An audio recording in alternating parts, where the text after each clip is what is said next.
Place Called Dagon. Chapter 1.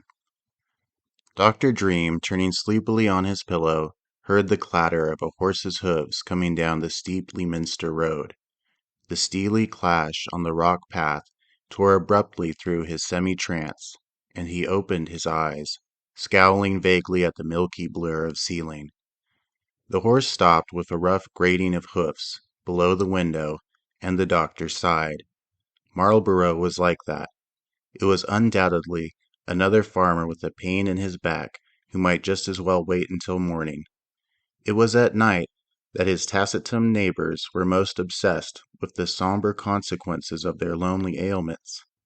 In daylight, they would bear them with the dumb equanimity of animals, sitting behind drawn curtains or plodding painfully over their stony fields. But they were horribly afraid of dying at night. The bell clanged feebly. The doctor threw back his quilted coverlet of great square patches, rose in the darkness of the room, and strode over to the window. He leaned out, straining his eyes to see who stood in the gray mist of the moon outside his door. "Who is it?" he called sharply. "Who in the name of heaven? At this time of night?" A boyish treble answered him. "Dr. Dream. I'm Miles, Geoffrey Westcott's hired boy. Mr. Westcott's taken something awful. He wants for you to come and help him right away. He's shot himself and—" "I'll be right down," snapped the doctor. He fumbled about the room, lit a kerosene oil lamp, and hastily dressed himself, drawing his trousers on over his rumpled pajamas. Pausing an instant before the cracked mirror, he smoothed back his tousled hair and dashed some cold water from the china bowl upon his sleep-warm face. It was a square-cut visage, young, thin-lipped, and with long, narrow eyes that stared back briefly at him. 2 years' as arduous practice in Marlborough, a relentless precision of deaths and births and ailments, had etched tiny lines about his mouth and eyes and forehead, lines of watchfulness and concentration, but he was still surprisingly youthful in appearance and alert in action. He grasped his black bag and hurried down the stairs, slipping the bolt and stepping into the dim lane where the huge farmhouse pawed impatiently at the ground. The blank windows of the Slater house stared down at him gloomily as he turned to the boy, Miles, who perched like a small monkey on his mount. "Are you sure Geoffrey Westcott wants me to come?" asked Dream, as he climbed to a seat on the blanket that served for both a saddle.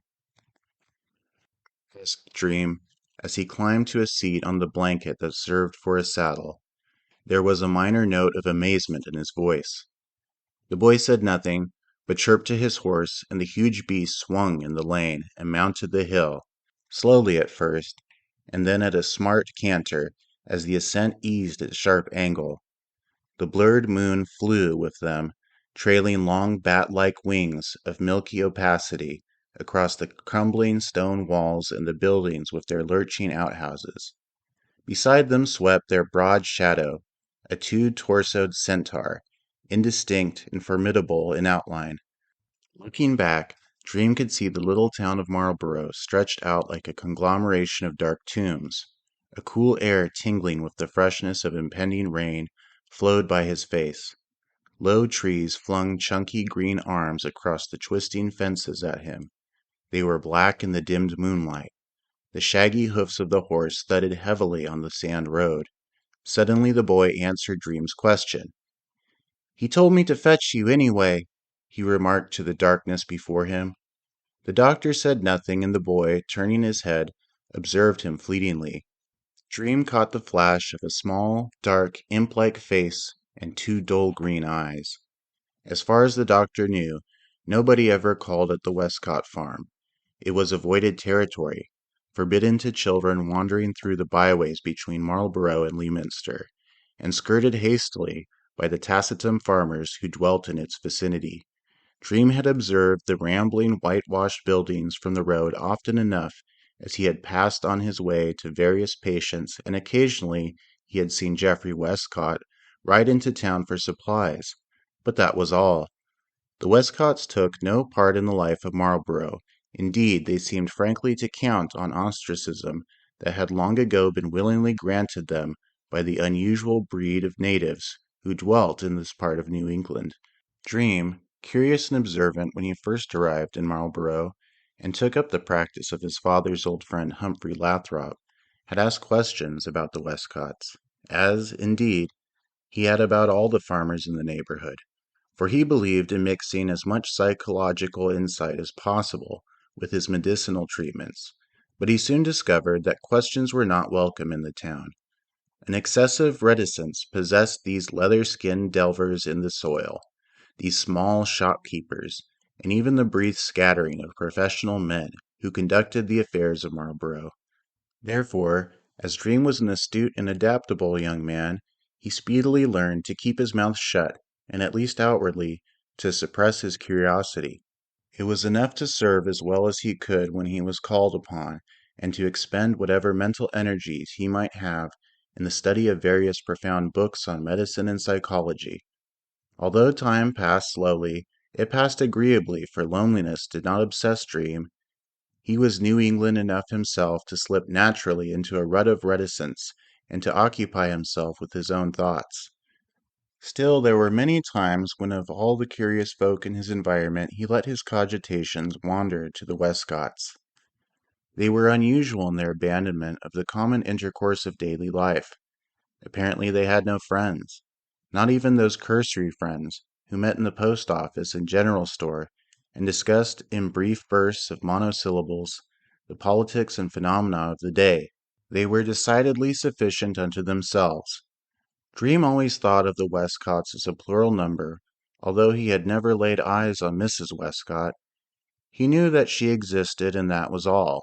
This, of course, was extraordinary in a small New England town where every individual might be supposed to know intimately the smallest detail of a neighbor's life, where, as a rule, the women, at least, maintained a sharp and malicious watch on one another. But this, after all, was an unusual New England town, as Humphrey Lathrop had insisted to the young man when Dream first ventured upon Marlborough. "You have seen New Englanders all your life," the older doctor had said, "and you know their usual characteristics: reticence tinged with curiosity, religious fervor jaundiced with personal hypocrisy, an old pride bolstered by stony soil, a nasal twang possibly induced by generations of psalm singing through the nose, a stubborn zeal in labor, and an inborn stinginess. You have seen that type of New Englander, and I do not go too far as to say that you will not find it here. But there is a type of New Englander in this place that you have never seen before, and of which I knew nothing until I came here. Marlborough, and, to a lesser degree, Leominster, are cul-de-sacs into which an ancient backwash of old blood had flowed. It has been unrelieved by any new influx for 200 years or more. It is not easy to get up here, you know, and once here, there is little to hold an ambitious man. That is why you will go away some day. These people have dwelt here in this valley so opportunely surrounded by the Florida mountains, and have intermarried for generations. Some day, perhaps, the day when you leave forever, I will tell you what curious breed of Puritan drifted into this valley and established these communities. You will be amazed, for they are a breed of which you catch but furtive glances and hints in Pilgrim and Puritan chronicles. A curious intermixture of ethical and Dionysic madness produced the forefathers of these people, to whom you must administer as wisely as you can and with a minimum of words and questions." The old doctor cleared his throat with a tremendous harumph, his elephantine body quivering like a great jellyfish, and Dream decided that he had been told nothing at all. If he was to solve the mystery of Marlborough, and there was a mystery, for he felt it like two huge dark wings hovering over the entire community, he must do it all by himself. For 2 years now the mystery had stood just outside the door, a dark and disquieting impalpability that teased him into fruitless suppositions, that revealed itself fleetingly in the swift sidelong glitter of cautious eyes that threaded the valley and the town with dim muffled sense of something unearthly. And yet the sun shone brightly enough The farmers went about their business with the usual grim doggedness of men who scrape a difficult living from the miserly soil, and the thin-faced women, scrawny-armed and bowed in the shoulders, existed as women do in a small world of ceaseless, irrational tasks. There were moments when Dream decided that there was no mystery at all, his imagination was playing tricks with him, and that his intuitions were the idle outgrowths of a mind too much concerned with itself and revolving inwardly and creating vague bogies for lack of other occupations. But after such moments of doubt would come still days when the lurching houses seemed to watch him maliciously, and when the still trees, flinging their black shadows across the yellow glitter of deserted roads, would stand as symbols of some inevitable prowling spectre that patrolled the valley and observed him with blank, lidless eyes. His flesh crawled on his bones, and it was only by an effort that he put the obsession from him. He would say to himself that it was ennui, that it was a morbid reaction to his existence in a small world where, in spite of his ministrations, he was an outsider, that it was nerves. But, considering the matter deliberately, he knew that it was none of these likely causes. He possessed no nerves. He was not weary of his loneliness. His mind was not too idle. It was something outside of him pushing gently against his mind. 2. The horse thudded ponderously up the road. "How did Westcott shoot himself?" asked Dream suddenly. The boy turned his thin face and green eyes over his small hunched shoulder, opened his mouth to speak, and then closed it firmly. "I calculate that he'll tell you that," he finally answered. He kicked ferociously at the horse's ribs with his small bare feet. A few drops of rain dashed against Dream's face. It was extraordinarily dark now, for the moon had disappeared, swallowed up in the soundless rain cloud that stretched across the sky like a monstrous sable circus tent. More by sense than anything else, the young doctor knew that he had passed the old burned mill, and an instant later the horse clattered across the small wooden bridge which spanned the narrow Sacarac River. He was now on the final stretch of dirt road leading to the Westcott farm. This route was exceedingly familiar to Dream, for he traversed it often, going either to some farm or to the larger town of Leominster, where there was a bank, a stone schoolhouse, a deserted gin distillery crumbling to ruin, and a small courthouse. The road turned in a great slow arc, and was bordered by low stone fences, dejected and wrecked by weather into wide breaches at intervals. Between the roadway and the feeble barriers grew occasional clumps of birch trees, and beneath them in season bloomed the dusty black-eyed Susans and asthma-compelling goldenrod. Behind the fences stretched the plowed fields and grass meadows of the various small farms, all of them sloping downward, for the Marlborough-Leominster road progressed along a ridge. A faint mingled smell of piled dung, rotting hay, and skinny poultry permeated the air. Dream knew the territory well enough by day. The whitewashed houses, set well back from the road and a story more in the rear than they were in the front because of the ground slope, lifted, tilted, smoking chimneys. Dogs, cursed with legions of perpetually active fleas, barked from sagging porches, and blear-eyed cocks crowed in the wire enclosures behind the long lurching kitchens that seemed to have been added as afterthoughts to the dispirited houses. Some of these dwellings were astonishingly old, and even the whitewash failed to conceal their dejected venerability. The doors and windows, sunken by the years, as though time had leaned on the lintels and sills with a heavy elbow, leered like the features of a twisted face. All this was in daytime. At night, a profound darkness enveloped these staggering structures. There were no lights in the small opaque windows, nothing but blank glow of the moon and stars. The farmers of Marlborough sought their beds at an early hour, and the candles and kerosene oil which still sufficed for illumination cost money.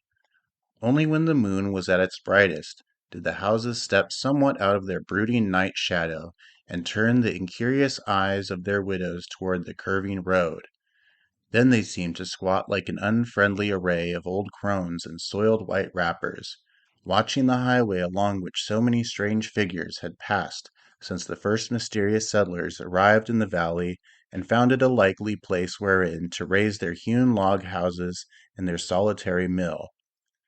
The horse stopped suddenly, and Dream, surmising that he had reached his journey's end, slipped to the ground, his feet clattering on the loose pebbles as he maintained his balance. A long, ominous growl immediately before him greeted his footsteps, and he drew back with some trepidation. He knew all about the half-savage dogs that patrolled the farmyards at night. The boy hurried by him, and there was a sound of poles being pulled out of their sockets at a gateway. A cold, damp snout thrust itself against Dream's hand just as the boy hissed an unintelligible phrase, and an instant later there was the sound of heavy body forcing its way through the bushes which lined the road. Dream knew that the dog was watching him from a distance with savage curiosity. The boy came back and grasped the rope that served for bridle on the horse. "This is the way, doctor," he said. "Don't be afraid of the dog." They stumbled through what was apparently an aperture in the fence and followed a twisted and hummocky path. Dream tipped over unsuspected hollows and small jutting boulders until they circled the dark bulk of the house and were at a rear door.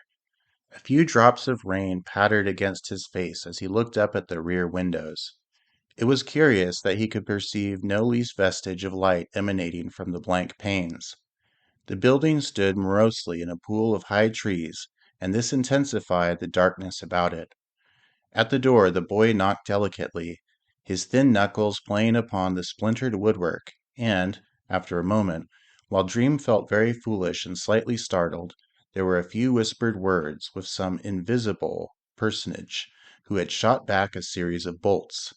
The brief beam of a candle leaped across the doctor's face, and he felt himself urged forward and into a room where the shadows fled sluggishly before the feeble whiplash of light from the cylinders of wax. There was a rattling sound as the bolts were shot, and Dream knew that he was locked in the Westcott farmhouse. Clutching his black bag, he stared curiously about him, but all that he could perceive was a simply furnished room, with the usual sitting room of a farmhouse, with its few stuffed chairs, its wax flowers under glass on a side table, its faded family pictures, a framed silver plate from a coffin, and an antiquated spinning wheel that squatted forlornly in a corner. Before him stood a stocky figure holding a fat candle in one hand and directing him toward an opposite door with the other. The meager flame from the candle slanted back and illuminated a deep red beard and two glassy eyes.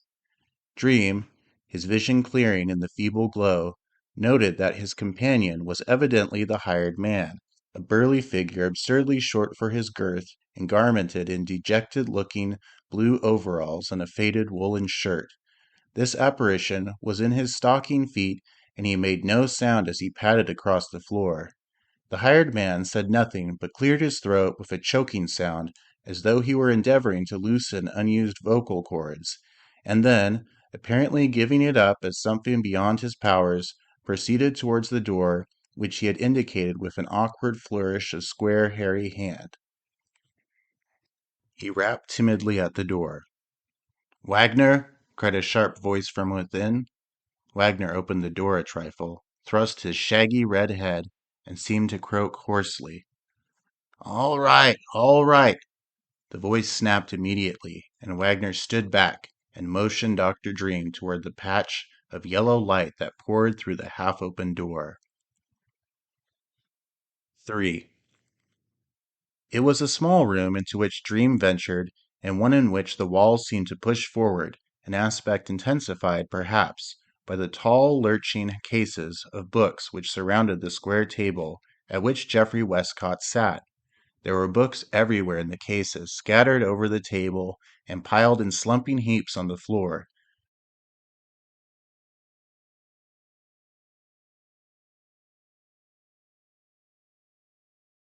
The greater portion of them were huge tomes, bound in old buckrams, in worm-eaten moroccoes, or in yellow vellum. The dull gold lettering, subdued in the glow of Westcott's kerosene lamp, seemed like the sleepy, half-shut eyes of somnolent beasts waiting patiently for the word of the master who should bring them to life. But there was no word now. They rested, these mysterious beasts of ancient knowledge, holding their secrets close to their muted hearts. Dream paused just inside the door, staring about him in amazement. An impatient exclamation roused him to his professional duties, and he turned toward Geoffrey Westcott, observing him closely for the first time. "Good evening, or good morning," remarked the man, seated by the table. "I've lost count of the hours, doctor." Westcott was a heavily built man, smooth-faced and with a shaven head. This round skull, blue with an incipient growth of dark hair, reminded Dream irresistibly of the tonsured cranium of some medieval friar. It was curiously ridged in the center, as though the two sides of the skull had been pressed together while molten and so joined, leaving cloven line where the bone had bulged upward on either side. The ears were long and rose thin and prominent on either side of this curious head. The broad brow slanted back at an obvious angle, and the chin, blue also with incipient hair, thrust forward aggressively, the ensemble giving the impression of a semi-malignant imperiousness. Westcott's nose was broken, and this accident accentuated the curious profile which he presented when he turned his head, a profile almost ape-like, but redeemed by a certain vitality of knowledge. His eyes, large, coal-black, and motionless, glittered dully, but it was not the dull glitter of stupidity. Rather was it a repressed but unceasing watchfulness that was somehow mocking in its semblance of indifference. Dream was reminded of the eyes of a cat when it permits a bird to flutter within a few feet of its curved claws. "It is a very fine library, I assure you," continued the farmer, with a casual flutter of one sunburned hand toward the lurching case. Dream sensed a purring irony in the man's voice. "I should like to show it to you, but just now I am somewhat inconvenienced by this cursed bullet wound." Dream, with a muttered apology, hurried forward, fumbling at the catch to his black bag.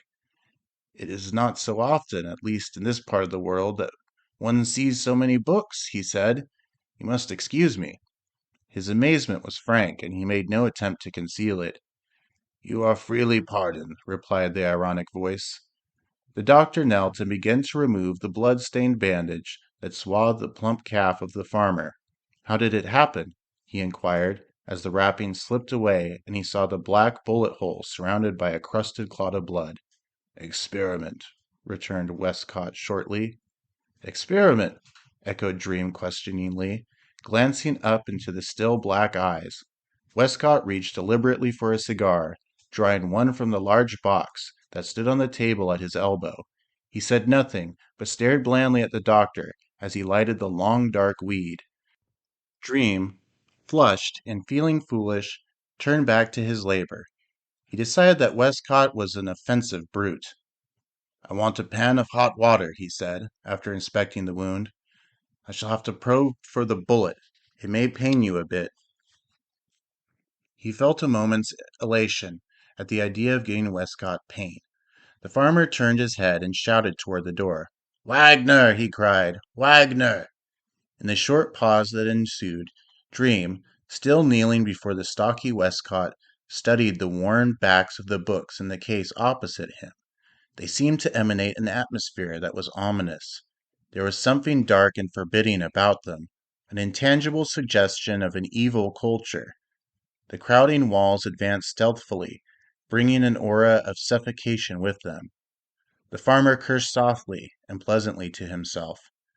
"My dear doctor," he began, "I am afraid you will have to—" "What is it, Jeff?" inquired a feminine voice, low and husky behind them. Both men turned at this unexpected sound. Westcott was plainly put out, and for a moment his large eyes glittered angrily. Dream gazed upward at the woman who had so quietly entered the room with a curiosity which almost instantly merged into amazement.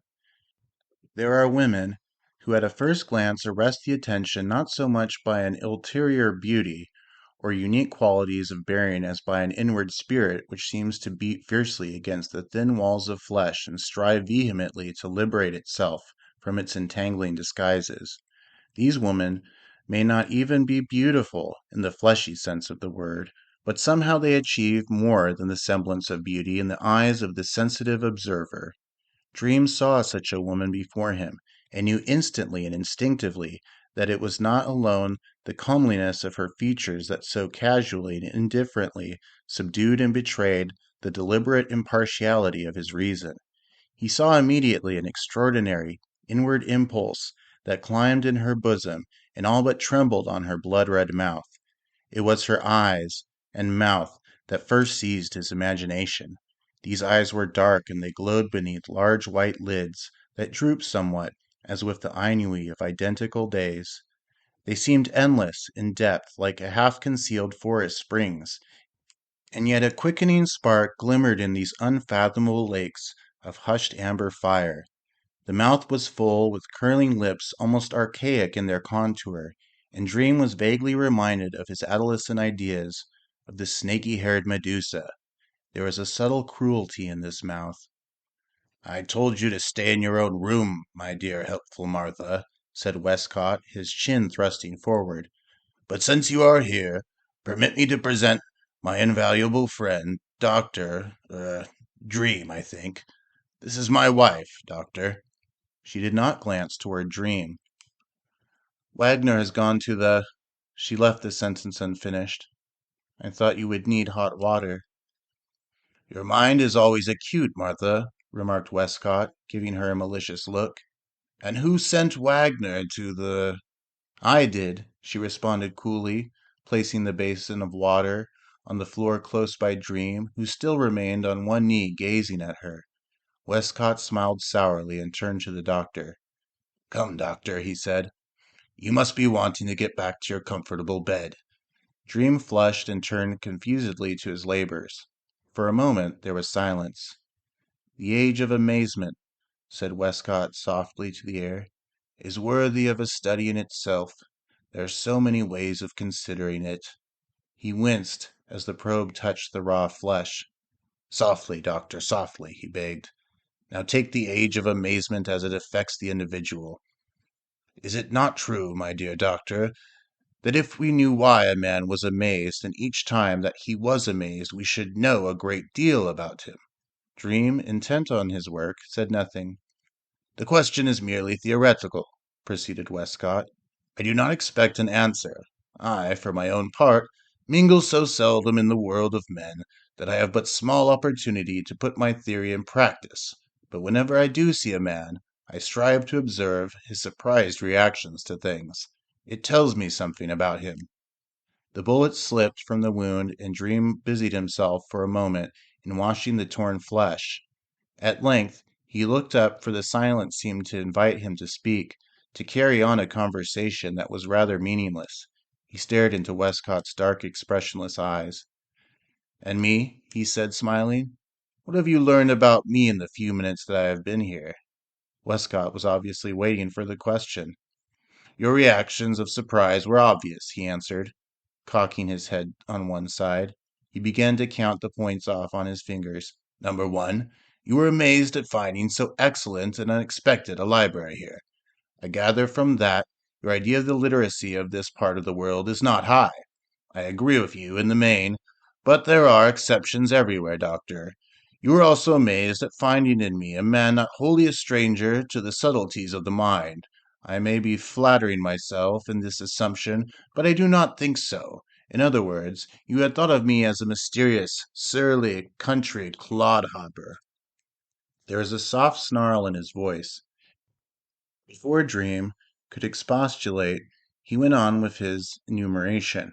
"Number 2, you were amazed to hear that my little wound was the result of an experiment. It piqued a curiosity which, unfortunately for you, I shall not satisfy." "I assure you I—" began Dream stiffly, but the soft voice proceeded. "Number 3, you were amazed to see my wife.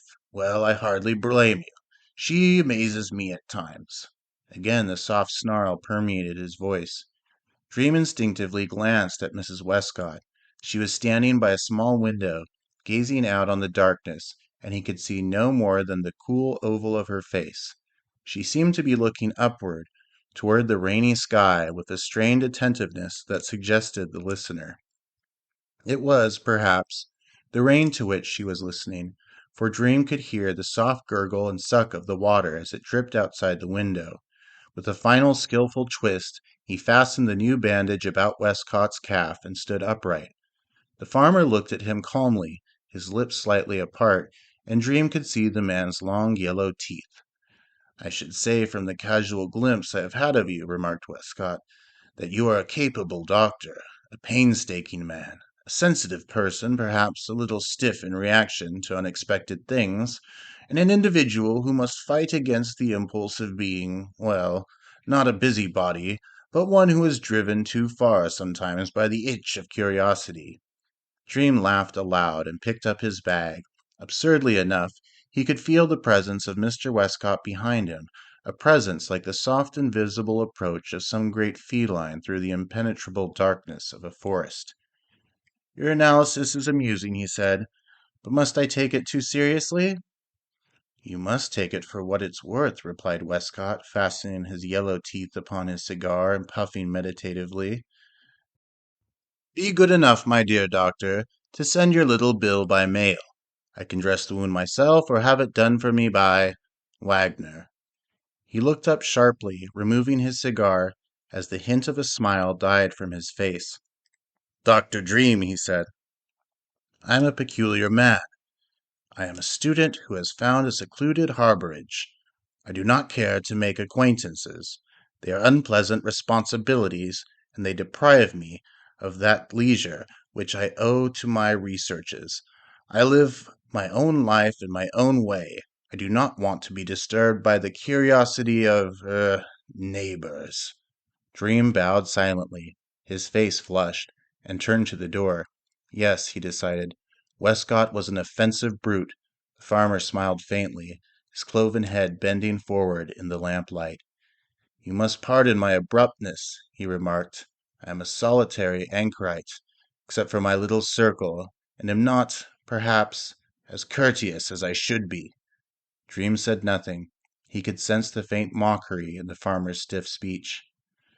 "Will you show the doctor to the door?" said Westcott gently to his wife.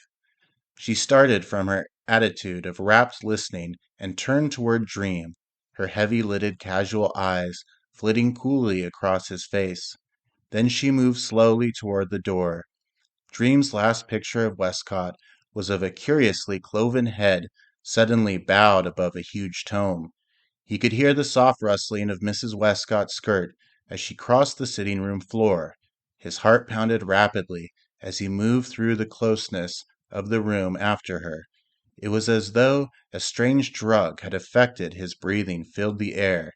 He heard her unbar the door, and, as it opened, a rush of cool, rain-washed air swept across his face, bringing instant relief from the choked sensation that had overpowered him in the room.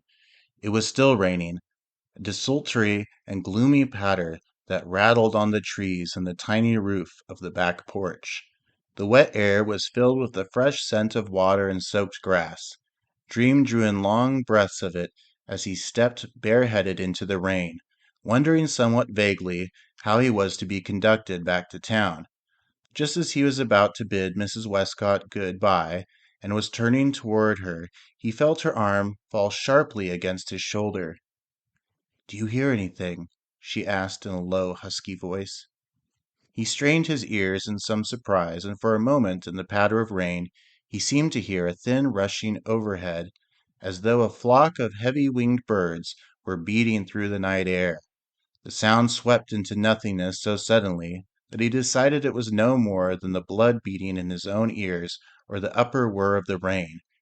It was as though a door had been suddenly closed. "No," he answered, "I don't hear anything but the rain." Her hand pressed against him, and he could sense in the darkness the soft rise and fall of her bosom. The blood started to race through his pulses again, and the choked feeling that had persisted during their short space of time while they had crossed the dark room to the door filled him. He felt his lips trembling, as though with faint palsy. As he strained his eyes violently toward her, he could dimly note the outline of her face turned toward him, and he knew that her heavy-lidded eyes were wide open and fixed with a disturbing intensity upon him.